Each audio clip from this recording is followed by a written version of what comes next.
Ladies and gentlemen, the exciting stuff. Referees, officiating. How does it stack up? Do we need improvements? VAR, no VAR, automated offsides, kicking the ball away, tapping the ball away, yellow cards. James is an Arsenal fan. He knows these things all too well so far this season. But what I wanted to do is just open up the conversation on modern day Premier League officiating, where we're at. Are we happy with it? Where can the improvements be made? Is there actually, are we just generally pleased with it overall of what's happened and what's come in? James, I guess what I'll ask you to begin with, just to open up the conversation, what are you happiest with officiating at the moment in the Premier League? And also, what are you least happy with? Jack, I'll be dead honest with you here. I don't give too much of a toss about the refereeing stuff. Really? Okay. Do you know what it is? Can The, referees influence? the Declan Rice, so the Declan Rice one didn't annoy you.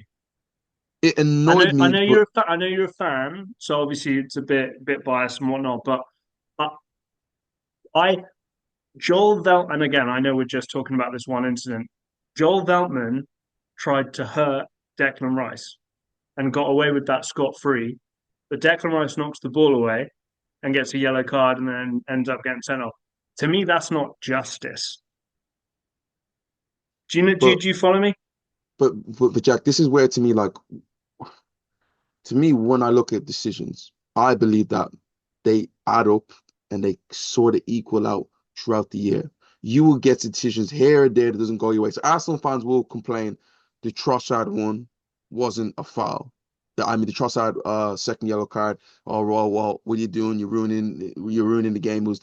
It was a clear second yellow card in terms of you Yeah, of the rules of kicking the ball away. Am I a I fan agree. of the whole kicking the ball away thing, getting a yellow card? I think sometimes it's a bit too much of a hefty um it's a bit too much of a hefty punishment, like overall. But I just don't see the point in hyper analyzing every situation, Jack. Majority of the time when that happens, Jack, is because a team is losing.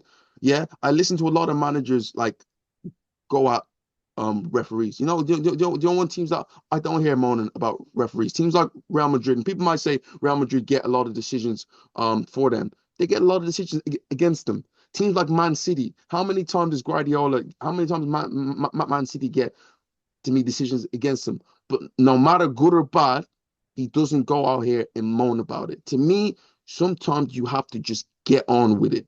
Yeah, people are now hyper analyzing the most minor things. And me being an Arsenal fan, Jack, listen, I hate my own football team's fan base. I generally dread going on Twitter and having to listen to Arsenal fans tell me why William Saliba's red card wasn't a red card.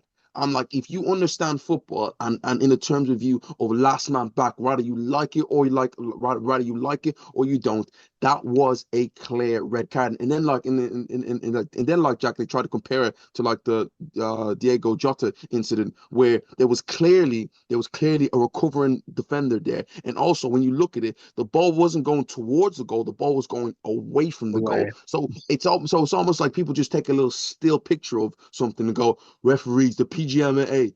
How is this not right? I'm like, guys, listen. People want to go viral. Okay, so what is officiating doing right? You've said that you don't like the criticism and you don't like people over analyzing. What's refereeing at the moment doing right? Because Yeah, and if you're struggling to think of one, I think offsides are brilliant at the moment. what I think Jack? I think they get dealt with pretty quickly. I'm in the camp of you're either offside or you're not offside. I don't care if it's your fingernail, you're offside. It's a state of being. There's no daylight. There's no advantage to the attacker. No, no. You're either offside or you're onside. There's a clear line, and you're either offside or you're onside. It's fine. I think they've absolutely nailed offsides. I'm really happy with it. When the automated thing comes in, we'll see. Because if the technology goes wrong, we have a major problem. I like the way they're dealing with offsides. They finally figured it out. That to me is a huge positive. But Jack, listen, I'm not coming to tell you that, oh yeah, the refereeing like in this country is sensational. But at the same time, like, is it like is it that awful, or is that as we as football fans, as individual football fans, just have a bias in our mind? Jack, if you play football, yeah, I coach football. I also play football. You know that we work on human error. Yeah, there will be decisions that go your way and decisions that don't go your way. And Jack, I think Jack, I look at it from a semi-professional standpoint, like Jack, the standard that I play at, where it's whenever whenever we have a decision against us, everybody's jumping up. I'm like, cool. So for my team, we had a penalty that one of my teammates clearly dived, and we got a penalty for it. We ended up missing um the penalty, but there was no complaints about that. But No. we clearly had a penalty given against us. And Jack, a week, literally a couple of days later, like in another game where, in my opinion, it wasn't a penalty. Think about the referee gives a penalty, and it's all referees are this, referees are that. It's it's like, listen, it always comes from a subjective standpoint where everybody, I mean, Jack, from a biased standpoint, where everybody believes that once one decision goes against your team, the whole world's against your team. Listen, it's the way football fans, it's the way football is, the way football fans want to be. One thing I realize now is that I I believe that Sky and all these people are not looking to actually analyze the football game, but to look to focus on decisions being made and looking to hone in on the referee instead of looking at what a team could have done in the 90 minutes, yeah, to actually to maybe stop a team from winning the game and stop a team from scoring. Instead of that, they just want to highlight, oh, referee had a mistake here, referee had a mistake here. VAR. If we're It gonna do gets that, then we clicks. might. I think it gets clicks, it gets tweets, it gets social media interaction. But come on, what do you think's been good? What have you liked about the way refereeing is at the moment? Jack, but I'll be honest with you. I don't have a particular thing that the referee No? to me does. But listen, Jack, to a certain point, the referee does his job. The only one complaint I would say for Okay. referees is sometimes for me is to let the game flow.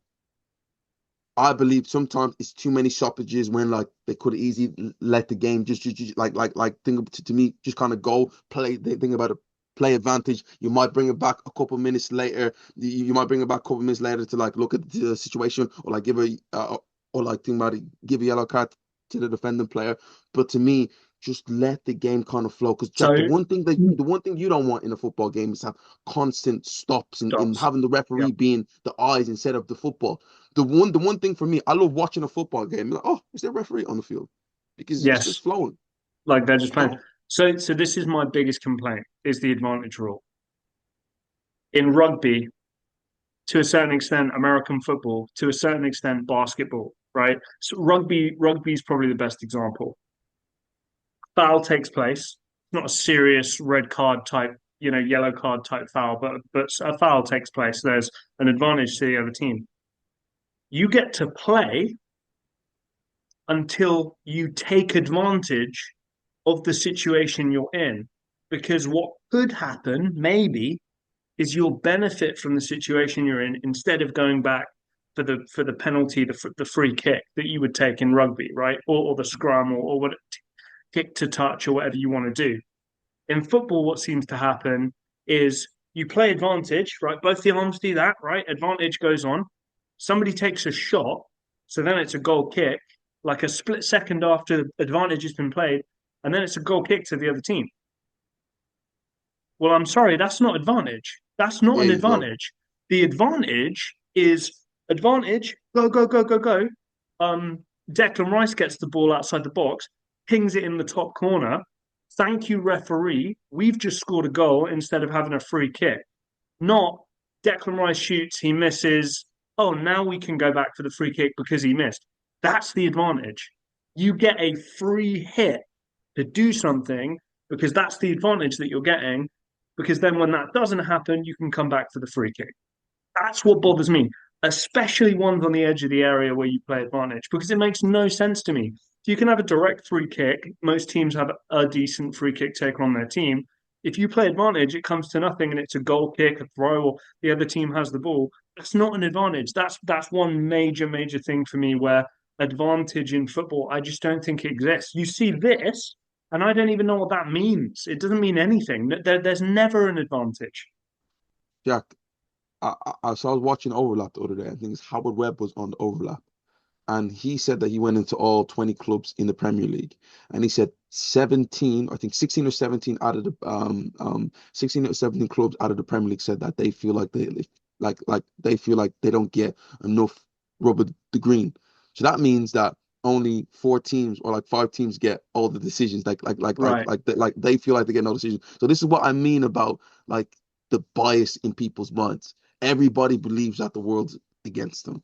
And to me, I don't believe that's the case. Now, listen, do you get some scandalous, and I mean, not talking about, oh, a 50-50 penalty that is that a penalty? Is that not a penalty? It goes down like you get some bad decisions. Like a couple of years ago when I remember Rodri, do you remember when Rodri handled the ball at Everton and like Yeah, VAR decided maybe. that wasn't a penalty?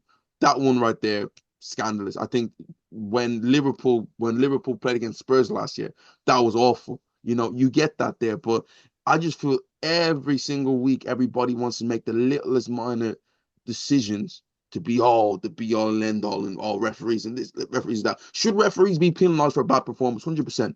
Should referees get suspensions for bad performances? 100%. But if they got a major decision wrong, should they be penalized? Yes. But these micro analyzing these stuff here, I don't want to hear it. Yeah, You, the, the reason why football is so difficult to judge is because football is an open skill, right? So again, for people at home, not to talk down to anybody, but a closed skill is like uh, driving a golf ball as far as you can, right? It's the same thing. It's a repeatable action. You do it every time. Penalties. It's a repeatable action. You do it every time, right? Football creates all these crazy scenarios that happen all the time where it's totally subjective. People are different sizes, speeds, the angle that the ref's going at, the tactics that people play, all this kind of stuff. It's very, very subjective. So there does have to be a little bit of wiggle room for, we can kind of go get away with that, and it can kind of be what it can be. I think we've totally lost that now because I don't know if maybe it's just not been executed very well. But I think everybody thinks that because VAR exists, we're now just going to get 100% correct decisions. We were never going to get 100% correct decisions that people were happy with. It's to get rid of the Luis Suarez versus Ghana, right? That's what VAR is for. Not for it was a 50-50 challenge and the ref gave a yellow and all it should have been a throw instead of a corner. That not that kind of stuff, but the clear and obvious stuff. So I personally think maybe it's been misrepresented, and actually people's expectations for it when it first came out were just way too high. That would be my only thing. I actually kind of like refereeing at the moment. The way yellow cards are being distributed this season's kind of bothered me a little bit. I don't think that's gone very well. I mean, we saw the record come up, and again, I like a tackle as much as the next guy. A good, clean, fair tackle is the kind of tackling that I like. And again, I know it's such a cliche, but I do feel like that's coming out of the game. So I think that there's this whole thing about dangerous play. To me, dangerous play is when it's dangerous play. I don't mind a high boot if a high boot doesn't make contact with somebody's face. Does that make sense? I don't think you should be penalized for not touching somebody in the face. And I know people at home might say, "Yeah, but the risk is there." It's like, yeah, but you roll the dice by taking that risk. How many of Ibrahimovic's greatest goals would have been like disallowed in 2024 because his leg was up here doing a scorpion or doing some sort of flick? Do you follow me? That's the kind of stuff 100%. where I'm a bit like, oh my God. Anyway, I'm ranting at this point. Go ahead. First of all, stop the yellow card taking off the shirts, man. Come Oh on. my That's God. yeah. That's That's allowed nuts. there. And also, I think the kicking of like the ball away. I think it's now forcing players to as soon as like even it's a slight movement. Oh, referee, yellow card. And I'm like, ugh, do we really want to see 7 yellow cards given out in in like games now? Just like just for that, it can be annoying, and we do want to we do want to have more free flowing games, yeah, and we don't want stoppages like we had against Atletico Madrid and Man United, but just sometimes it's just being dished out for little things. I feel like referees just give out yellow cards for nothing nowadays. You can just look at the referee wrong, go yellow card. Come on. This Have I made this up or have we made this up as kids? Are goalkeepers only allowed to hold the ball for 6 seconds? I don't think that's a rule, Jack. I'll be honest with you. James, neither do I I. can't remember. I I think can't remember. I think some kid said it in a playground somewhere in the world, and it just traveled like wildfire. And everyone's like, "Oh, it's only 6 seconds." Like, because I've never seen that given. When was the last time we saw an indirect free kick in the box? Those are hilarious, by the way. But when was the last time we saw that? Never, never happens. Anyway, maybe somebody in the comments section can let us know if the 6 second Please. rule, goalkeepers holding the ball, can let us know. Guys, comment section.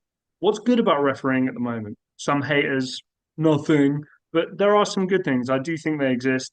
Tell us some bad things as well. We do want to know. We want to open the conversation up a bit. Drop a like on the video if you like what you've seen. And until next time, me and James, we'll see you.